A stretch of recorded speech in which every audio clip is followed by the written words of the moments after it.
dari anak-anak teknik yang tentunya keren dan kece abis nih. Yang tak lain dan tak bukan tentunya anak teknik dari mana nih? Dari Unibata kita. Nah, di samping aku nih ada cewek cantik ya, imut dan mungil juga nih. Siapa kak namanya kalau boleh tahu? Hai, perkenalkan nama saya Putri Valentina. Hai Kak Putri. Nah, di samping Kak Putri ada cowok teknik nih yang biasanya kan idaman cewek-cewek gitu ya. Siapa kak kalau boleh tahu namanya? Hai, perkenalkan nama saya Lukman Kurniawan. Halo Kak Lukman. Nah, di samping Kak Lukman ini sepertinya ada cowok pendiam nih. Aduh, dingin banget gitu ya, cool banget gitu. Siapa kak namanya? Perkenalkan nama saya Ahmad Baru Teman Maya. Oh, hai Kak Barada. Aduh, dingin banget sampai sini ya dinginnya ya kak ya. Sangat dingin. Nah, jadi gini guys, kalian kan anak-anak teknik industri nih.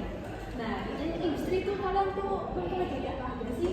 Nah, untuk di teknik industri, mungkin kalian yang tidak tahu tentang teknik industri itu pasti kalian berpikir itu kalau teknik industri belajar tentang pabrik-pabrik. Padahal tidak hanya tentang itu aja.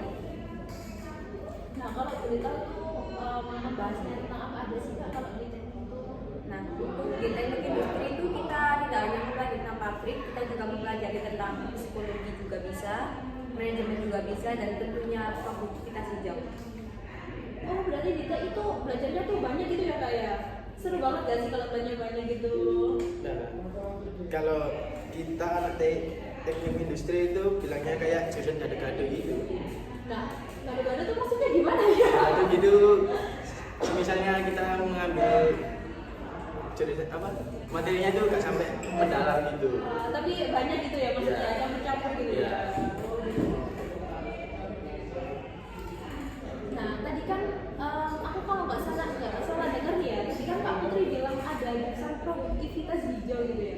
Nah, produktivitas hijau itu apa sih kak? Apa kayak sama gitu, sama dengan biologi gitu kalau di SMA? Atau beda atau gimana? Nah, jadi gini, produktivitas hijau itu kalau di anak TI menyebutnya PROHI. PROHI itu mempelajari tentang pengolahan limbah-limbah yang ada di dalam industri. Di PROHI kita diajarkan mengurangi limbah dan polusi dari hasil produksi yang kurang maksimal gitu lah. Jadi kalau dibilang mirip pelajaran biologi pas masih di SMA ya sedikit mirip lah, dan ada kaitannya sedikit gitulah. Nah, untuk mengetahui lebih lanjut tentang PROHI kita akan membahas di selanjutnya kak, bersama kakak-kakak yang di sini. Wah, pas banget nih berarti ya sama tema kita yang akan membahas lebih lanjut tentang produktivitas hijau. So, check it out! So guys, kita akan mulai dari pertanyaan yang paling basic banget nih ya, yang tentunya teman-teman di rumah juga pasti pada penasaran nih tentang pelajaran apa aja sih yang dipelajari di teknik industri. Nah, yang paling basic banget nih ya, apa sih yang dimaksud tentang produktivitas? Nah, jadi dari beberapa yang saya baca nih tentang produktivitas hijau, produktivitas hijau di atas yang tadi sudah dijelaskan oleh Kak Barada, dapat disimpulkan bahwa produktivitas adalah perbandingan antara pengeluaran atau output dengan pemasukan atau input pada perusahaan industri dan ekonomi secara keseluruhan. Penghargaan serta penggunaan motivator yang tepat akan menimbulkan produktivitas yang lebih tinggi. Semua ini mencakup pemberian insentif dan usaha-usaha penambahan kepuasan kerja melalui sarana yang beraneka macam. Produktivitas merupakan sesuatu yang sangat penting dan mempunyai peran besar dalam perkembangan perusahaan. Peningkatan produktivitas akan menghasilkan peningkatan standar hidup dan kualitas pada suatu perusahaan atau negara. Itu aja sih kak yang saya tahu. Oh, jadi produktivitas tuh ini ya kayak kesimpulannya tuh kayak perbandingan antara input dan output dari suatu perusahaan industri gitu ya kak ya. Nah terus nih kak ya, kalau produktivitas sama produktivitas hijau itu beda apa sama? Gini kak, sebenarnya ada sedikit perbedaan dari produktivitas dan produktivitas hijau. Jadi kalau produktivitas hijau itu ini adalah bagian dari program peningkatan produktivitas ramah lingkungan untuk mengatasi masalah global terkait pembangunan berkelanjutan. Terus kalau untuk konsep produktivitas hijau berasal dari kombinasi dua hal penting dan dalam strategi yaitu perlindungan lingkungan dan peningkatan produktivitas. Nah, terus kalau tujuan dari produktivitas hijau itu sendiri itu apa sih Kak? Kalau boleh tahu ya? Jadi untuk tujuan sebenarnya sudah sedikit kita singgung di awal tadi ya kan. Iya. Jadi Green Productivity memiliki 4 tujuan umum dalam rangka meningkatkan kualitas lingkungan dan output ekonomi ketika diterapkan di proses produksi, yaitu pengurangan limbah, manajemen material, pencegahan polusi, meningkatkan nilai produk. Nah, tapi kan tadi kan produktivitas sama produktivitas hijau itu beda ya Kak ya? Iya. Nah, kalau untuk manfaat produktivitas hijau untuk suatu industri itu apa sih Kak? Jadi manfaatnya untuk perusahaan yaitu yang pertama ada penurunan biaya operasi dan biaya pengolahan lingkungan, peningkatan produktivitas, mendukung regulasi pemerintah, image dan yang lebih baik di mata masyarakat, peningkatan keuntungan bersaing dan peningkatan profit. Itu aja sih untuk manfaatnya. Nah, kita kan dari tadi kan bahas-bahas tentang hal-hal yang ramah lingkungan gitu ya Kak ya, dari suatu industri ya. Nah, di suatu industri itu pastinya kan ada limbah atau polusi gitu kan. Kan itu kan nggak ramah lingkungan gitu ya Kak ya.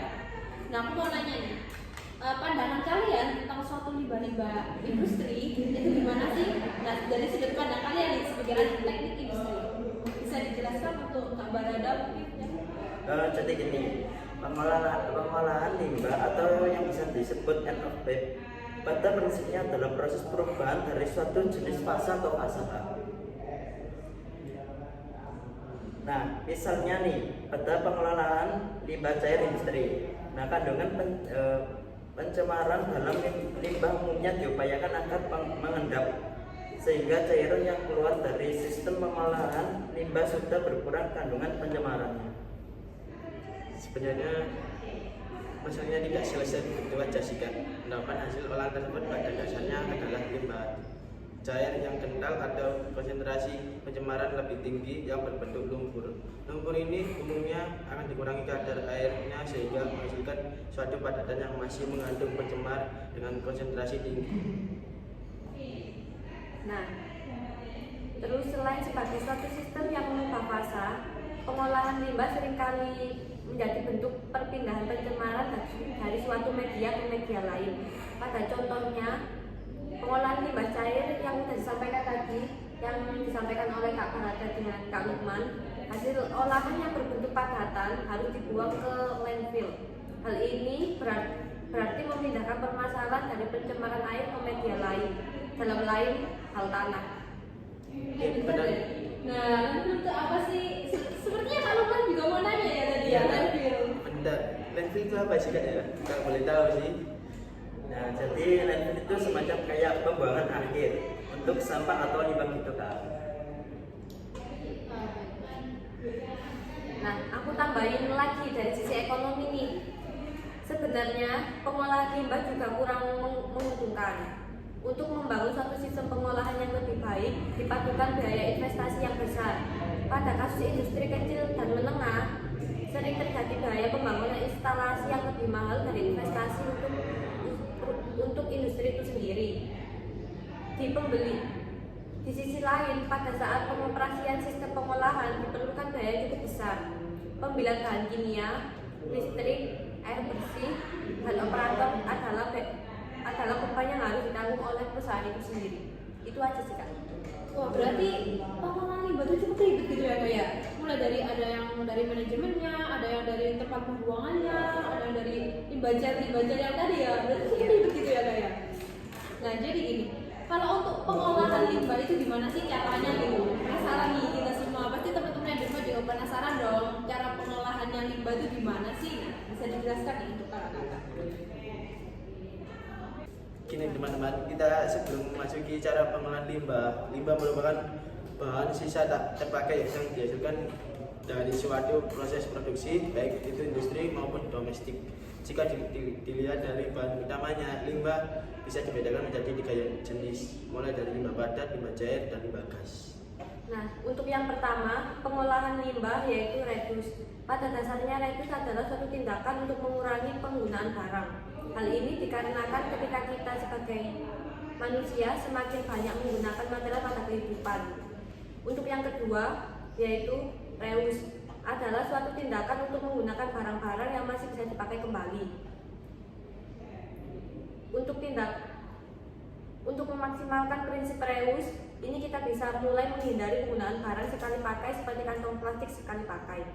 Dan untuk yang ketiga ialah recycle, adalah satu tindakan untuk melakukan daur ulang barang yang sudah tidak berguna menjadi barang yang lebih bermanfaat lagi. Dan untuk yang terakhir adalah prinsip pengolahan limbah replace, di mana replace adalah suatu tindakan untuk menggantikan barang sekali pakai dengan barang yang lebih tahan lama atau ramah lingkungan. Nah, sepertinya tentang pengolahan limbah ini kita udah bahas ini ya. Sebenarnya ini sebenarnya udah dibahas pas SMA dulu ya nggak sih ya? So guys, cukup sampai di situ aja pembahasan kita mengenai tentang teknik industri bersama kakak-kakak cantik dan kece abis ini. Dan untuk kalian sudah yang menonton, semoga bermanfaat bagi kalian semua. Dan Amin. semoga materi kali ini bermanfaat bagi kalian yang belum mengetahui apa sih jurusan teknik industri itu. Dan mohon maaf jika ada salah kata dari kita.